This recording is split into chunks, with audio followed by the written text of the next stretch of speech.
Sinisilip ngayon ng National Capital Region Police Office ang posibleng ugnayan ng ilan sa 51 individual na inaresto sa kasagsagan ng protesta sa Commonwealth Avenue sa Quezon City kahapon sa mga sangkot sa kaguluhan noong September 21, 2025 rally. Ayon kay NCRPO Director Major General Anthony Abirin, nakakuha ang pulisya ng mga litrato at pagkakakilanlan ng mga inaresto upang ikumpara sa mga individual na nasangkot sa nakaraang insidente. Isa sa mga detalyeng sinusuri ng pulisya ang pagkakapareho ng kasuotan ng ilang mga inaresto, kabilang ang pagsusuot ng itim na damit at pagtatakip ng mukha gamit ang balaklava.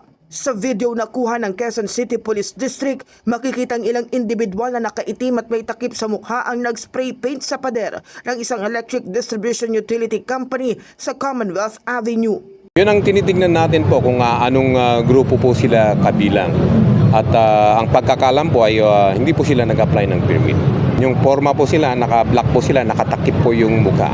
Ngayon, kung talagang maayos na pagrarally ang gagawin mo, bakit kailangan magtakip ka ng mukha at magpintura ka ng mga pader? So, doon pa lang po ay nakikita na natin na may violations po talaga na nangyari. Kasama po sa tinitignan natin yon, the mere fact na nakuha po natin yung identity at saka mga mukha nila, i-compare po natin yung mga personalidad po na nag-create po ng kaguluhan noong September 21, 2025. Samantala, inaalam din ng pulisya kung kabilang sa mga inaresto ang umunoy nanuntok sa isang police captain. Kapag napatunayang sangkot, maaari pa itong maharap sa karagdagang kasong direct assault.